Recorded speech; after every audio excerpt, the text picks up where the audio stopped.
जय हिंद दोस्तों, एक बार फिर से केवीएस रीजनिंग की जो क्लास है वो आपकी कंटिन्यू कर रहा हूँ मैं। देखिए इसमें जो है बहुत ही इंपॉर्टेंट क्वेश्चन मैं लेके आया हूँ, क्योंकि कुछ इसमें कैलकुलेटिव क्वेश्चंस हैं और रीजनिंग के, और ये हर हाल में ऐसे क्वेश्चंस आपसे पूछे जाएंगे, तो आप पहले से प्रिपेयर रहिएगा। और इस क्वेश्चंस को मैं बताने का प्रयास करूँगा अपने कुछ अलग तरीक़ों से। जैसे क्वेश्चन मैं पढ़ रहा हूँ, यदि बीते कल से पहले दिन बुधवार था तो रविवार कब होगा। ध्यान देखिएगा, यदि बीते कल से पहले, अगर हम आज की बात करें तो बीते कल से पहले दिन बुधवार था। जैसे आज हमारा टुडे है, ठीक है, टुडे, और टुडे बीते कल से पहले यानी कि बीता हुआ कल यहाँ पे आएगा, जिसको यस्टरडे बोलते हैं, यस्टरडे। तो बीते कल से पहले दिन बुधवार था, अगर यहाँ पे बुधवार था, ठीक है, तो रविवार कब होगा। अगर बुधवार ये है, अगर ये बुधवार है तो ये बृहस्पतिवार हो जाएगा, ये शुक्रवार हो जाएगा, और यहाँ पे जो यानी कि टुमारो आएगा वो हो जाएगा शनिवार, ठीक है। बुधवार, बृहस्पतिवार, शुक्रवार, शनिवार, और ये रविवार की बात कर रहा है। तो नेक्स्ट डे के अगले दिन जो है यहाँ पे संडे आ जाएगा। तो आज यहाँ पे टुडे है, तो पूछा क्या है कि आज, ये ऑप्शन गलत हो जाएगा, आने वाले कल के बाद अगले दिन। देखिए आने वाले कल यानी कि टुडे है, टुडे के बाद आने वाला टुमारो होगा, और टुमारो के अगले दिन संडे हो जाएगा। तो ये ऑप्शन बिल्कुल सही हो जाएगा। क्या हो जाएगा? ये ऑप्शन बिल्कुल सही हो जाएगा। ध्यान देखिएगा, ये आने वाला कल यहाँ पे होगा नहीं, आने वाले कल के 2 दिन बाद ये नहीं होगा। तो इस तरह हमारा सेकंड ऑप्शन जो है सिर्फ सही हो जाएगा। देखिए अगला प्रश्न है, इसको मैं पढ़ रहा हूँ। अगला प्रश्न है, यदि माह की 5वीं तिथि मंगलवार है तो माह के तीसरे शुक्रवार के 3 दिन बाद कौन सी तिथि होगी। माह के तीसरे शुक्रवार के 3 दिन बाद कौन सी दिन होगी। देखिए 5वीं तिथि है, अगर 5वीं तिथि मंगलवार है तो थोड़ा मैं इसको एडजस्ट करके बताऊँगा, क्योंकि बहुत ज़्यादा स्पेस नहीं मेरे पास। अगर ये 5वीं तिथि है और 5वीं तिथि मंगलवार है, क्या है, मंगलवार, तो ध्यान देखिएगा, इसमें 4 भी रहा होगा, कहीं 3 भी रहा होगा, कहीं 2 भी रहा होगा, कहीं 1 भी रहा होगा। तो अगर ये मंगलवार है तो 4 सोमवार, 3 रविवार, और 2 जो है शनिवार, और 1 जो होगा ये शुक्रवार होगा। यानी कि पहली तारीख को ही शुक्रवार पड़ा था, इस माह की पहली तारीख को ही शुक्रवार पड़ा था। क्या पड़ा था? शुक्रवार। तो अगर हमें दूसरा शुक्रवार देखना उस माह का, तो हम उसमें 7 ऐड करेंगे तो दूसरा शुक्रवार आ जाएगा। और यानी कि 7 जब भी हम ऐड करेंगे तो एक सप्ताह प्लस हो जाता है। तो हमें दिया कि तीसरा शुक्रवार, और तीसरे शुक्रवार के लिए हम 14 ऐड करेंगे, यानी कि 1 में हम 14 ऐड करेंगे तो हमारा आ जाएगा 15। क्या जाएगा? 15। अब इसका मतलब है कि 15 तारीख को तीसरा शुक्रवार हमारा पड़ रहा है, 15 तारीख को तीसरा शुक्रवार। अब फिर से मैं इस पेज पे आता हूँ। देखिए जब 15 तारीख को हमारा तीसरा शुक्रवार पड़ रहा है, यानी कि फ्राइडे पड़ रहा है, तो कह रहा है कि 3 दिन बाद यानी कि 16, 17, 18। अब ध्यान देखिए कि तीसरे शुक्रवार यानी कि माह के तीसरे शुक्रवार के 3 दिन बाद यानी कि 16, 17, 18 के बाद जो दिन आएगा वो कौन सा डेट होगा, यही बताना है। तो ये 19 तारीख होगी। क्या होगी? 19 तारीख। देखिए ऑप्शन में भी है, इस तरह ये 19 ऑप्शन टिक करेंगे। और हम अगला सवाल देखते हैं।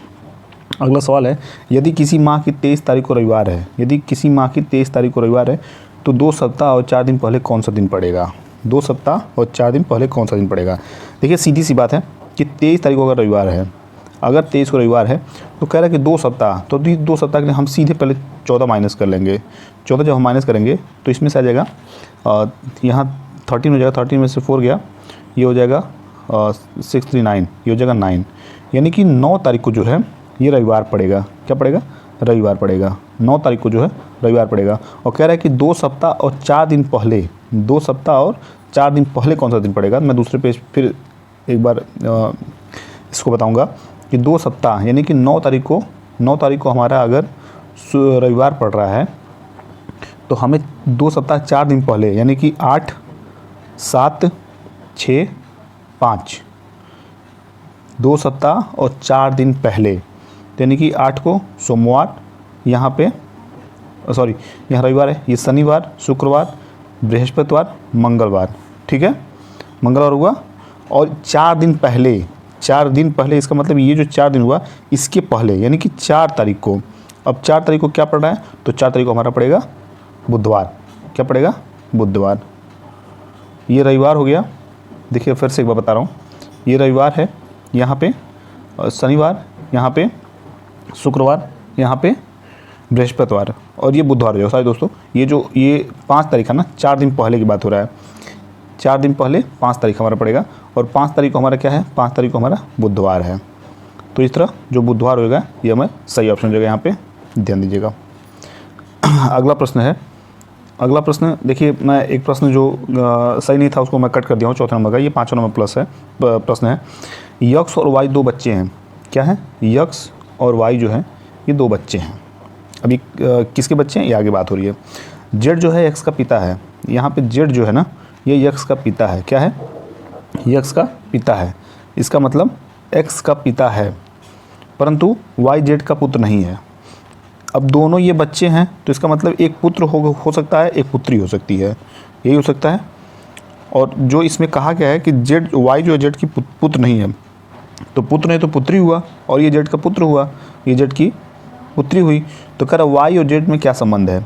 तो वाई और जेड में सीधा संबंध है, पुत्री और पिता का संबंध होगा। क्या होगा? पुत्री और पिता का संबंध होगा। इसी क्रम में अगला क्वेश्चन है, एक आदमी ने एक महिला से कहा, आपके भाई का एकमात्र पुत्र मेरी पत्नी का भाई है।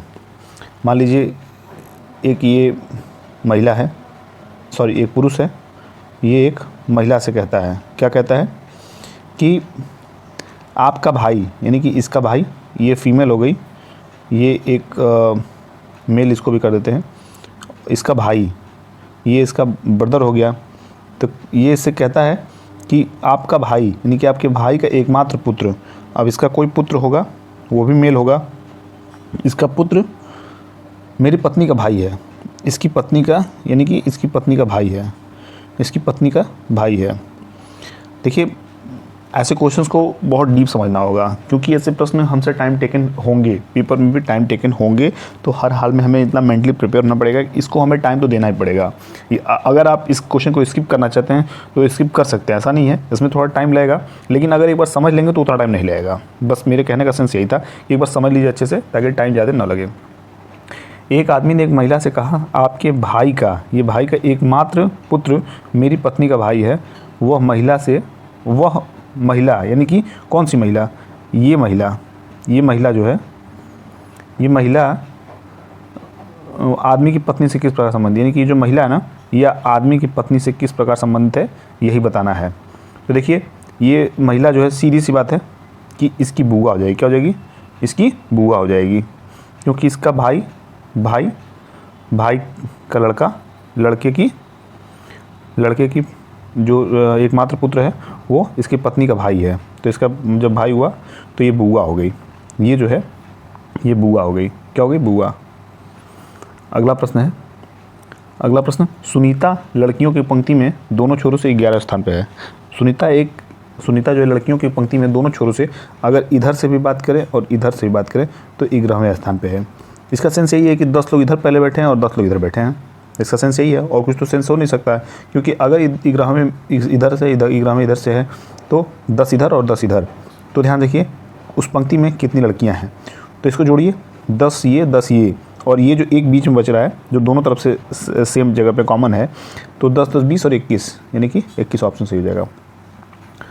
8वें नंबर इस क्वेश्चन की, 8वें नंबर की, तो इस क्वेश्चन में क्या कह रहा है कि ध्यान देखिएगा, इस क्वेश्चन में क्या कह रहा है कि सीमा का छोटा भाई सोहन, अब ये जो छोटा भाई है सोहन जो है ये सीमा से हर हाल में छोटा होगा। इसको देखिए सीरीज़ हम बनाएंगे, क्या बनाएंगे? सीरीज। मैं इसको बताने का प्रयास करता हूँ कि अगर सीमा यहाँ पे हम लिख दें, यहाँ पे हम सीमा लिख दें, और इसका छोटा भाई सोहन, फिर कह रहा है क्या कि सीता से आयु में बड़ा है। सीता का ध्यान दीजिएगा, सीमा का छोटा भाई सोहन जो है सीता से आयु में बड़ा है, तो इसका मतलब यहाँ जो ये नीचे सोहन के नीचे जो होगी ये सीता होगी। देखिए मेरे पास स्पेस नहीं है इसलिए समझने का प्रयास करिएगा। तो सबसे नीचे सीता हो गई, उसके ऊपर सोहन और फिर सीमा, और कह रहा है कि श्वेता जो दीप्ति से छोटी है, यहाँ कहीं हम लिख लेते हैं श्वेता जो दीप्ति से छोटी है। किससे? दीप्ति से छोटी है, किंतु सीमा से बड़ी है। किंतु सीमा से बड़ी है कौन? श्वेता जो है दीप्ति से छोटी है, दीप्ति से छोटी है किंतु सीमा से बड़ी है। अब इसी चीज़ को हम यहाँ लिख देते हैं, क्योंकि इसके ऊपर और कोई कथन है नहीं। अगर श्वेता यहाँ हो जाएगा तो दीप्ति यहाँ हो जाएगा। मैं इसको डिलीट कर दे रहा हूँ, ठीक है। ये जो है इसको आप मत ध्यान दीजिए, ये बस मैं समझने के लिए यहाँ पर लिखा था, जो कि यहाँ मैं लिख दिया हूँ। अब दीप्ति सबसे ऊपर है, श्वेता उसके नीचे, सीमा उसके नीचे, सोहन उसके नीचे और सीता सबसे नीचे। तो आयु में सबसे बड़ी कौन है? तो दीप्ति। इस तरह यहाँ पे तृतीय हो जाएगा। आप एक बार सीरीज बनाइएगा और समझने का प्रयास करिएगा। 9वां प्रश्न है। 9वां प्रश्न जो है उसको मैं पढ़ रहा हूँ। देखिए, एक कक्षा में सोहन का स्थान ऊपर से 7वां और नीचे से 26वां है। एक कक्षा में सोहन का स्थान जो है वो ऊपर से 7वां है। अगर ऊपर से 7वां है तो इसका मतलब उसके ऊपर 6 लोग होंगे और यहाँ पे 7वां सोहन होगा। कौन होगा? सोहन होगा। और कह रहा है क्या कि और नीचे से 26वां है, तो इसका मतलब नीचे से 25 लोग होंगे, तभी तो 26वें स्थान पे ये होगा। तो कक्षा में कुल कितने छात्र हैं, कुल कितने विद्यार्थी हैं? अगर इसको हमें जोड़ के बताना है तो 25 और 6 31, और ये जो ये कॉमन जगह है इसको एक कर लेंगे तो ये 32 हो गया, नहीं हो गया? तो इस तरह इसका आंसर 32 हो जाएगा। अब देखिए जो अगला प्रश्न है 10 नंबर का, सुमा उमा से छोटी है। जो ये सुमा है इसको मैं बना रहा हूँ, देखिए फिर से सीरीज बना रहा हूँ, इसको फिर समझिएगा। जो सुमा है, यहाँ मैं अगर सबसे नीचे सुमा को लिख दूँ और फिर उमा से छोटी है कौन, इसको मैं फिर से एक बार कर दे रहा हूँ क्योंकि थोड़ा एडजस्टमेंट वाली दिक्कत आ जा रही है ना। ये सुमा है, कौन है? सुमा। ये उमा से छोटी है, उमा से छोटी है। अब कह रहा है नेहा सुमा से लंबी है। नेहा जो है सुमा से लंबी है। अगर हम नेहा को यहाँ कर लें, ठीक है, नेहा सुमा से लंबी हो गई। सुधा उमा से लंबी है। अब यहाँ पे सुधा उमा से लंबी है लेकिन हेमा से छोटी है। ध्यान देखिए, इस लाइन को पढ़िए। सुधा जो है उमा से लंबी है लेकिन हेमा से छोटी है। तो पहले अगर हम हेमा लिख लें ऊपर, हेमा, हेमा, और फिर क्या कह रहा है? सुधा उमा से लंबी है, यानी कि यहाँ पे सुधा हो गया। सुधा उमा से लंबी है और हेमा से छोटी है। उमा नेहा से लंबी है। ये देखिए उमा जो है ये इसका स्टेटमेंट, उमा जो है ये नेहा से लंबी है, इसकी बात यहाँ पे भी होगी। इसका मतलब है कि नेहा यहीं मिड पे ही होगी। उमा से लंबी है और उमा से सुमा से बड़ी है और उमा से छोटी है। तो इनमें सबसे लंबा कौन है? इनमें सबसे लंबा हो जाएगा हेमा। क्या हो जाएगा? हेमा, क्योंकि सबसे ऊपर जो है ये हेमा है। इस तरह इसका सेकंड ऑप्शन जो सही हो जाएगा। तो ये जो इंपॉर्टेंट क्वेश्चन थे थोड़ा टेक्निकल थे, थोड़ा टाइम टेकन थे, थोड़ा कैलकुलेटिव थे। तो इनको हम यहाँ पे देखें, इन क्वेश्चन को देखने समझने का प्रयास करेंगे कि कैसे क्वेश्चंस को हम अटेम्प्ट कर सकते हैं, कैसे हम अपने टेक्निक जो है सेट कर सकते हैं करने के लिए। तो अपने अलग अलग तरीके होते हैं, सभी टीचर्स के अलग अलग पढ़ाने के तरीके होते हैं। आपको जो टीचर अच्छे लग रहे हो आप उनसे पढ़िए, लेकिन परीक्षा में हर हाल में इस क्वेश्चन जो है ये सही होने चाहिए। चलिए, इसी उम्मीद के साथ हम विदा ले रहे हैं कि आप तैयारी अपनी अच्छी करें KVS की। फिर अगली क्लास में मिलते हैं, तब तक के लिए बाय बाय, टेक केयर।